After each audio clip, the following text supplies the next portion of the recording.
Hello and welcome student, this is Gopi Kishan. Kota career point की online classes में आपका स्वागत है। तो देखिए, हम मैथ में चैप्टर नंबर 9 हमारा कंप्लीट हो गया था। अब हम आज लेते हैं चैप्टर नंबर 2। चैप्टर नंबर 2 वास्तविक संख्याएं।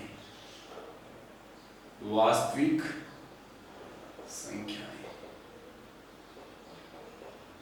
Real number. Real number. अब वास्तविक संख्याओं को समझने से पहले आपको पूरा संख्याओं का ज्ञान आवश्यक है, संख्याओं का नॉलेज आवश्यक है, पूरा नंबर सिस्टम आपको आना जरूरी है। आज हम देखेंगे नंबर सिस्टम, संख्या पद्धति। नंबर सिस्टम मतलब संख्या पद्धति, मतलब पूरी मैथ संख्या पद्धति पे टिकी। मैथ है वो संख्या पद्धति पे। यदि संख्याओं का यदि हमें ज्ञान नहीं होगा तो हमारी मैथ स्टार्ट नहीं होती। संख्याओं का नॉलेज सबसे पहले जरूरी है। अब संख्याएं, सबसे पहले कौन सी संख्याओं की आवश्यकता पड़ी? किसी पुराने टाइम में जानवर वगैरह मनुष्यों को आदि को गिनने के लिए हमें कि भाई आपके जानवर हैं, इनको कैसे बताएं कि ये कितने जानवर हैं, इसके लिए हमें संख्याओं की आवश्यकता पड़ी। और उसके लिए हमने सबसे पहले प्राकृत संख्या है, प्राकृत संख्या, natural number. Natural number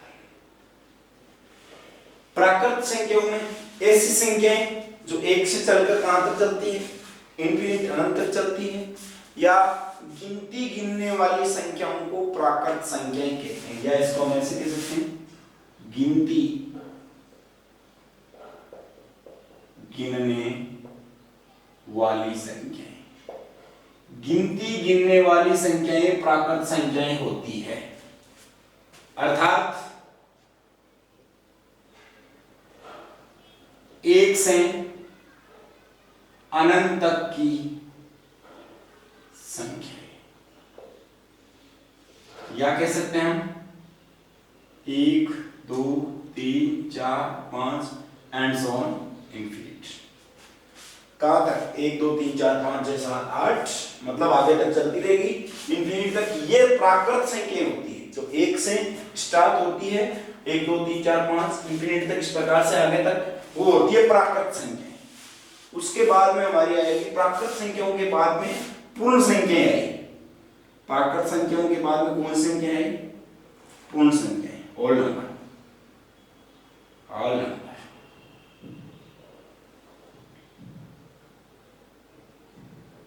whole number में क्या हुआ? इसमें उन्होंने एक से अनंत तक की संख्याओं में जीरो को भी सम्मिलित कर दिया। कौन सी आई? ये कौन सी संख्या हो गई? पूर्ण संख्या होती है प्राकृत संख्याओं में जीरो को सम्मिलित करने पर कौन सी संख्या प्राप्त होती है? प्राकृत संख्याओं में जीरो को सम्मिलित करने पर आपके पूर्ण संख्या हो जाती है। अर्थात हम क्या कहेंगे? जीरो से अनंत तक की संख्याएं, जीरो से अनंत तक की संख्याएं, जीरो से अनंत तक की संख्याएं, या कहेंगे हम 0, 1, 2, 3, 4, 5, 6 एंड सो ऑन इंफिनिट। अर्थात यहां से क्वेश्चन आ जाएगी एक कौन सी संख्या है? तो एक प्राकृत संख्या भी है और एक पूर्ण संख्या भी है। ऐसे आगे जीरो कौन संख्या है? जीरो एक प्राकृत संख्या नहीं है, बल्कि जीरो पूर्ण संख्या है। इन बातों का ध्यान रखना। प्राकृत संख्या होगी, पूर्ण संख्या होगी, उसके बाद में आएगी आपकी पूर्णांक संख्या। पूर्णांक संख्या, पूर्णांक संख्या का मतलब इंटीजर नंबर, इंटीजर नंबर, पूर्णांक संख्या है, इंटीजर नंबर है। जब पूर्ण संख्याओं में जीरो से आपके इंफिनिटी तक होगी, मतलब 1 से इंफिनिट हो गई, 0 भी हो गई। अब आपके माइनस वाली ऋणात्मक संख्याओं को और सम्मिलित कर ले हम, तो हमारी पूर्णांक संख्याएं हो जाएगी। हम क्या कहेंगे इसमें? इसमें कहेंगे पूर्ण संख्याओं में, पूर्ण संख्याओं में ऋणात्मक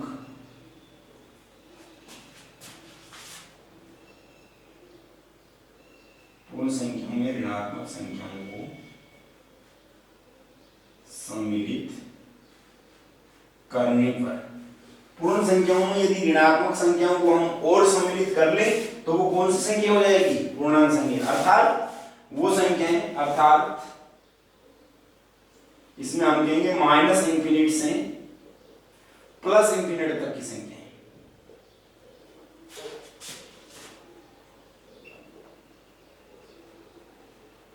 हमें पता है कि 0, 1, 2, 3, 4 एंड सो ऑन इंफिनिट, ये तो कौन सी संख्या हुई? सबसे पहले ये प्राकृत संख्या हुई, 0 को सम्मिलित कर लिया तो पूर्ण संख्या होगी, और इसमें माइनस संख्याओं को भी सम्मिलित कर लिया, -1, -2, -3, -4 and so on minus infinite. तो क्या हो गया? माइनस इंफिनिट से प्लस इंफिनिट तक की संख्याएं आपकी कौन संख्या होती है? पूर्णांक संख्या। और पूर्णांक संख्याओं में ध्यान रखना, आपके धनात्मक पूर्णांक और ऋणात्मक पूर्णांक अलग अलग होती है। पूर्णांक संख्याओं में आपके ये संख्या इधर वाली धनात्मक पूर्णांक होती है, धनात्मक पूर्णांक संख्या। 1 से इंफिनिट तक की संख्याओं को कौन संख्या कहते हैं? धनात्मक पूर्णांक। और ये वाली संख्या ऋणात्मक पूर्णांक, ऋणात्मक पूर्णांक। इनको कहेंगे हम negative integer number, negative integer number.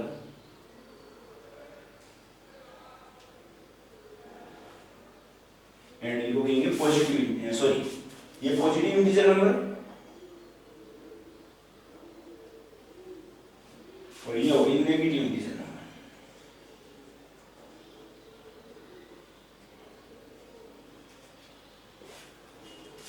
धनात्मक पूर्णांक संख्या और ऋणात्मक पूर्णांक संख्या, और माइनस इंफिनिट से प्लस इंफिनिट। तो ये पहले संख्याओं के 3 टाइप थे आपके। सबसे पहले प्राकृत संख्या, गिनती गिनने वाली संख्या प्राकृत संख्या होती है, अर्थात 1 से इंफिनिट तक की संख्या प्राकृत संख्या होगी।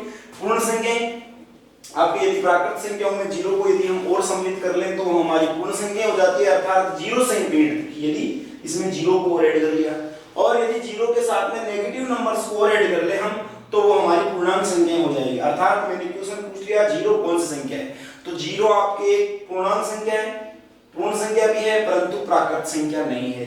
1 कौन सी है? 1 है जो आपके प्राकृत भी है, पूर्ण भी है और पूर्णांक भी है, और पूर्णांक में धनात्मक पूर्णांक भी है। -3 का पूछ लिया तो अब आपकी ऋणात्मक पूर्णांक संख्या है, नहीं पूर्ण संख्या है, नहीं प्राकृत संख्या है। तो आपके संख्या कभी भी कोई सीधी संख्या सामने आ गई, प्लस की, माइनस की, 0 जो भी है, तो आप तुरंत उसका आप प्रकार बता सकते हो कि ये कौन सी टाइप की संख्याएं हुई। तो 3 प्रकार तो ये थे संख्याओं के। और नेक्स्ट हम और देखते हैं अभी।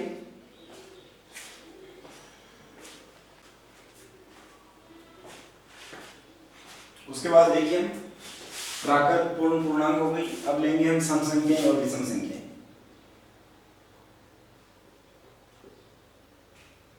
सम संख्याएं, इवन नंबर,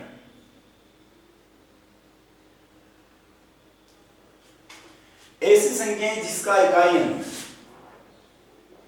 जिनका इकाई अंक 0, 2, 4, 6 या 8 हो।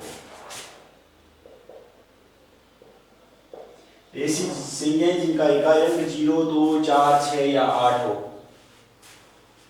अर्थात जिसमें 2 का पूरा पूरा भाग जाता हो। ऐसी संख्याएं जिनमें 2 का पूरा पूरा भाग जाता हो आपके सम संख्या की रहती है, परंतु आपसे इतना ध्यान रखो जिनका इकाई अंक 0, 2, 4, 6 या 8 में से हो, वो इकाई से सम संख्या होती है।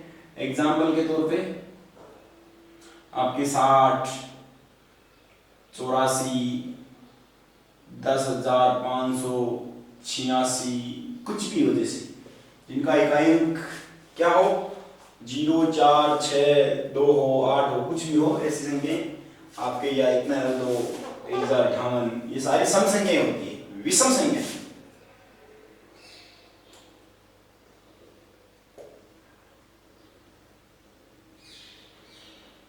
ऑड नंबर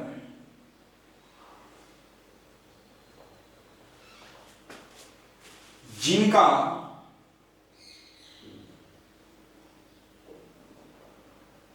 इकाई अंक 1, 3, 5, 7 या 9 हो। ऐसी संख्याएं जिनका इकाई का अंक 1, 3, 5, 7 या 9 हो, विषम संख्या होती है। एग्जाम्पल के तौर पे जैसे 61, 85, और जैसे कितनी भी ले लो, 1001,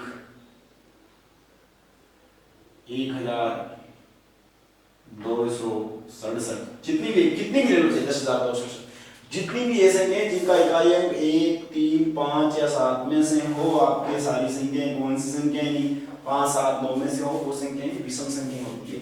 तो इवन नंबर हो गया, ओड नंबर हो गया। अब इसके बाद में आपको भाज्य और अभाज्य संख्याएं देखनी है। भाज्य संख्याएं, भाज्य संख्याओं को हम संयुक्त संख्या भी बोल सकते हैं। संयुक्त संख्याएं, कंपोजिट नंबर,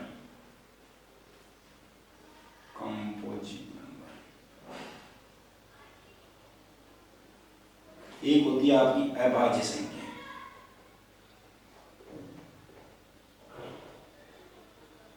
वो होती है आपकी प्राइम नंबर।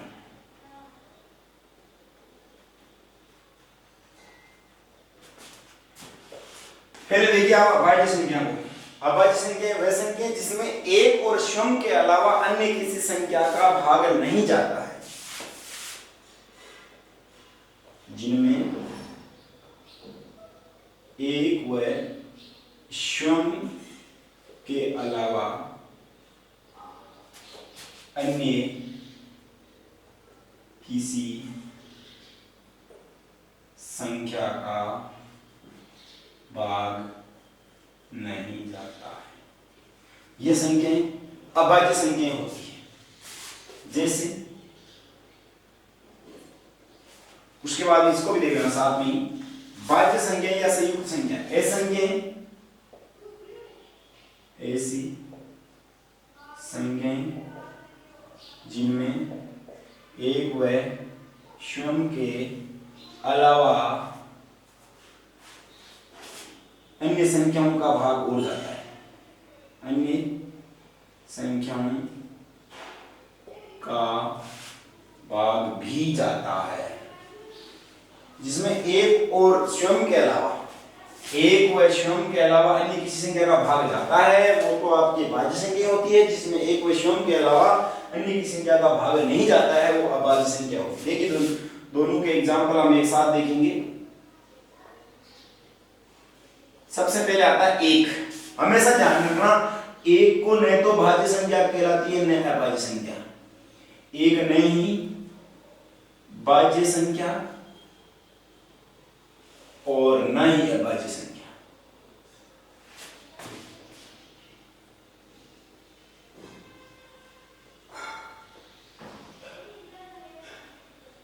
ये आपके अच्छी बात है, इसको ध्यान रखना। एक नहीं भाज्य संख्या और न ही अभाज्य संख्या होती है, ये ध्यान रखना आप।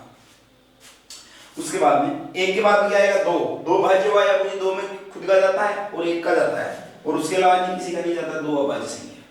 तीन, तीन में एक और स्वयं का जाता है, तीन भी अभाज्य। चार, चार आपकी होगी भाज्य, क्योंकि चार में एक का भी जाता है, स्वयं का भी जाता है, इसके अलावा दो का भी जाता है।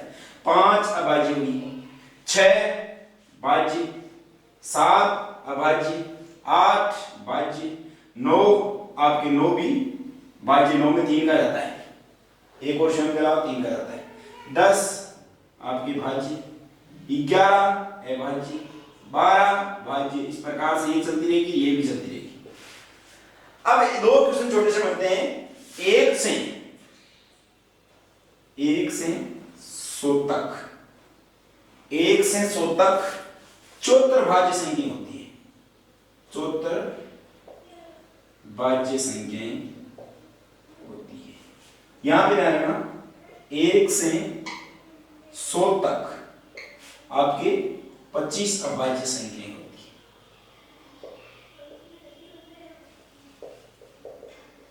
देखिए यहां से छोटे छोटे क्वेश्चन बनते हैं। 1 से 100 तक कुल 1 से लगाकर 100 तक कुल कितनी भाज्य संख्याएं होती है? 74 भाज्य संख्याएं होती है। और 1 से 100 तक अभाज्य संख्याएं कितनी होती है? 25। 74 और 25 5 4 9 7 2 99 और 1 क्या हुआ? नए भाज्य और नहीं अभाज्य, तो कुल 100 संख्याएं हो गई। ध्यान रखना इन तीनों बातों का। एक नए भाज्य होती है, नए अभाज्य होती है, और 1 से 100 तक अभाज्य संख्याएं 25 होती है, 1 से 100 तक भाज्य संख्याएं 74 होती है। और इन छोटी बातों का ध्यान रखना कि सबसे छोटी अभाज्य संख्या 2 है और सबसे छोटी भाज्य संख्या 4 है। सबसे छोटी भाज्य संख्या कितनी है? 4 है। सबसे छोटी अभाज्य संख्या कितनी है? 2। ये क्वेश्चन बनते हैं।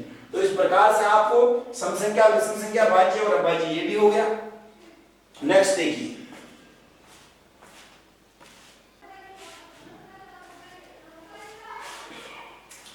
अब देखिए इससे आगे की संख्या होती है हमारी परिमेय संख्या। परिमेय संख्या, रैशनल नंबर, रैशनल नंबर ऐसी संख्याएं जिनको P अपॉन Q के रूप में लिखा जा सकता है। ऐसी संख्याएं जिनको P अपॉन Q, मतलब जहां Q 0 के बराबर नहीं होता है के रूप में, ऐसी संख्याएं जिनको P अपॉन Q के रूप में लिखा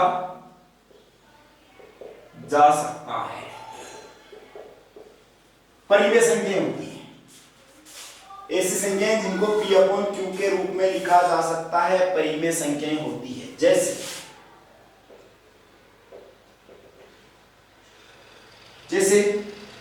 5, 85, 1/5, 10/5, 22/7, ये सारी मतलब सारी प्राकृत संख्याएं, सारी पूर्ण संख्याएं, सारी आपके पूर्णांक, ये सारी परिमेय संख्याएं होती है। प्राकृत, पूर्ण, पूर्णांक, क्योंकि सभी संख्याओं के बटा में माइनस वाली भी हो सकती है, इसमें -1/5। सारी प्राकृत पूर्ण संख्याएं, वो सारी संख्याएं परिमेय संख्या होती है। और जीरो भी एक परिमेय संख्या होती है। जीरो का भी ध्यान रखना, जीरो भी इसी में आती है। 0/1 लिखा जा सकता है, अपॉन 1 है जो आपके 0 के बराबर में, नीचे वाला 0 के बराबर में नहीं होना चाहिए। और बाकी सारी संख्याएं कौन सी संख्या होती है? परिमेय संख्याएं होती है। अब अपरिमेय संख्याएं, अपरिमेय संख्या, इरेशनल नंबर,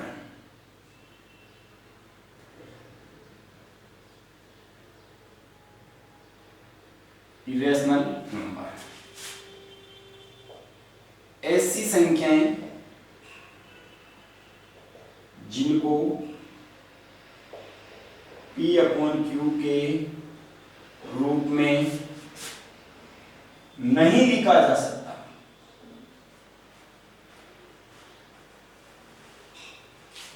वो सारी अपरिमेय संख्याएं होती है। जैसे √2, √5 एंड इसी प्रकार आपका 2.13, 43 एंड सो ऑन चलता रहेगा। रिपीटिंग भी नहीं होना चाहिए। और उसके बाद में आपका मतलब वापस उसमें बारंबार नहीं आना चाहिए। और उसके बाद में आपके जो है पाई, इस प्रकार से होती रहेगी। हालांकि परिमेय और अपरिमेय में आपको अलग अलग एग्जांपल बहुत सारे आगे बताए जाएंगे, क्वेश्चन जैसे जैसे आते जाएंगे वैसे। इसके बाद में आपको ध्यान रखना, ये सारी परिमेय संख्या, ये अपरिमेय संख्या। अब देखो इसमें एक रोचक तथ्य क्या है कि पाई है वो आपके अपरिमेय संख्या होती है, बल्कि पाई का जो वैल्यू 22/7 हम रखते हैं 22/7, उसको परिमेय संख्याओं में शामिल किया जाता है। क्यों किया जाता है ऐसा? क्योंकि पाई की वैल्यू हम 0.2 में निकाले तो वो इस प्रकार से आएगी आगे तक।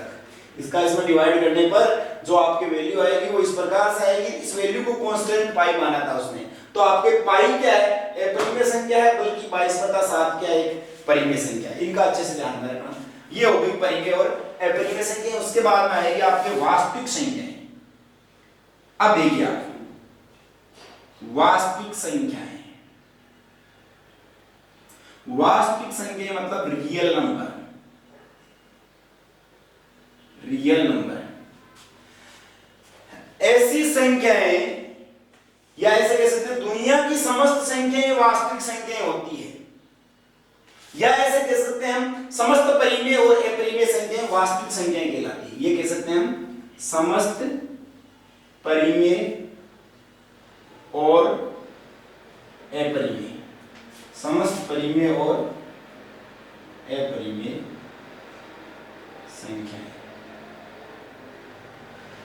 वास्तविक संख्याएं होती है। समस्त परिमेय और अपरिमेय संख्याएं कौन सी संख्याएं होती है? वास्तविक संख्या होती है। वास्तविक संख्याओं में सारे आगे काल्पनिक जो भी है, पूर्णांक, प्राकृत, पूर्णांक, पूर्ण, आपके परिमेय, अपरिमेय, जो भी है सारी संख्याएं कौन सी है? वास्तविक संख्याएं। एक आएगी आपके काल्पनिक संख्या, सम्मिश्र संख्याएं वाले, जो आपके आयोटा वाली संख्याएं, ऐसी संख्याएं जिनका कोई अस्तित्व नहीं होता है, वो काल्पनिक संख्याएं होती है। काल्पनिक संख्या, हालांकि इनके बारे में आपको ज्यादा जानने की आवश्यकता नहीं है। 9th-10th स्टैंडर्ड में आपके ये होती है इमेजिनरी नंबर, इमेजिनरी नंबर, ये होती है सम्मिश्र संख्याएं, काल्पनिक संख्याएं, ऐसी संख्याएं जिनका कोई अस्तित्व नहीं होता है, जैसे -√2, -√5 और आपके आयोटा, ये सारी संख्याएं कौन सी संख्या होती है? आपके काल्पनिक संख्या।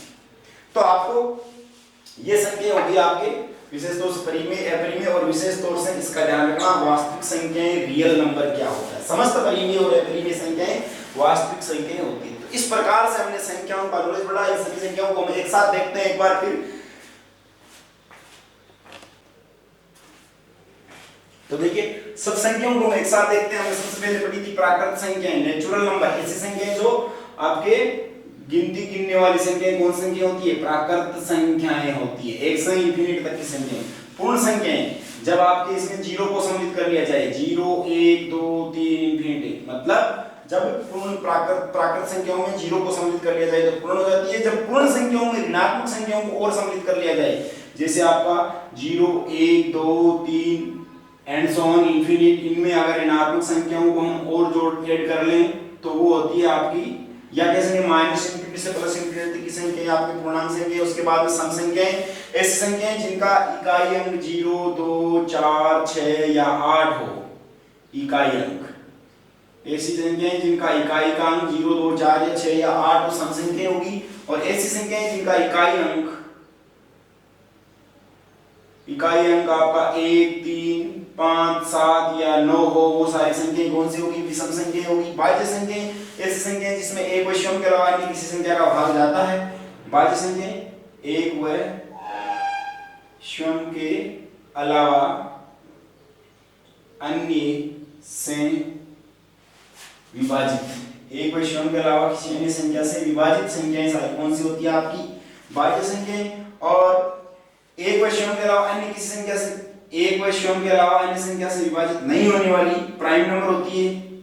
एक व स्वयं के अलावा अन्य का भाग नहीं जाता है, वो सारी ये होती है परिमेय संख्याएं। P/Q के रूप की संख्याएं, जहां पर Q 0 नहीं होना चाहिए, वो सारी संख्याएं परिमेय संख्या होती है। P/0 में के रूप में नहीं है, वो सारी अपरिमेय संख्याएं होती। वास्तविक संख्याएं समस्त परिमेय और अपरिमेय, समस्त परिमेय और अपरिमेय संख्याएं वास्तविक संख्या होती है। और काल्पनिक संख्याएं माइनस मतलब ऋणात्मक संख्याओं का अंडर रूट हमेशा करेंगे तो वह काल्पनिक संख्या प्राप्त होगी। ये आपके लिए अभी आपको ये संख्याओं का नॉलेज होना जरूरी है 10 तक का। तो ये सारी संख्याएं प्राकृत संख्याएं 1 से अनंत तक की गिनती गिनने वाली, पूर्ण संख्याएं 0 से अनंत तक की, पूर्णांक संख्याएं माइनस अनंत से प्लस अनंत तक की, सम संख्याएं जिसमें 2 का पूरा पूरा भाग जाता है अर्थात जिनके इकाई काल में 0 2 4 6 या 8 हो, विषम संख्याएं जिनके इकाई काल में 1 3 5 7 या 9 हो, भाज्य संख्याएं जिसमें एक व स्वयं के अलावा अन्य की संख्या का भाग जाता है, जिसमें एक व स्वयं के अलावा अन्य संख्या का भाग नहीं जाता है वो अभाज्य संख्या होगी, परिमेय संख्याएं जो p अपॉन q के रूप में लिखी जाती है, अपरिमेय संख्याएं जो p अपॉन q के रूप में नहीं लिखी जा सकती, और वास्तविक संख्याएं समस्त परिमेय और अपरिमेय संख्याओं को हम क्या कह सकते हैं, वास्तविक संख्याएं कह सकते हैं। अर्थात ये सारी संख्याएं 1 से लगाकर 9 तक की संख्याएं वास्तविक संख्याएं होती है, ये सारी संख्याएं वास्तविक संख्याएं, और इनमें भी परिमेय और अपरिमेय को हम अलग से मान सकते हैं। आपके प्राकृत, पूर्ण और पूर्णांक ये सारी संख्याएं, सम विषम, इन सभी संख्याओं को आप भाज्य अभाज्य जितनी भी संख्याएं इनको हम परिमेय संख्याएं कह सकते हैं। आप अर्थात हम इसको p अपॉन q के रूप में लिखी जा सकती है, और अपरिमेय संख्याएं जिनको आपके p अपॉन q के रूप में नहीं लिखा जा सकता अर्थात अंडर रूट में वाली संख्याएं जिनका पूर्ण रूप से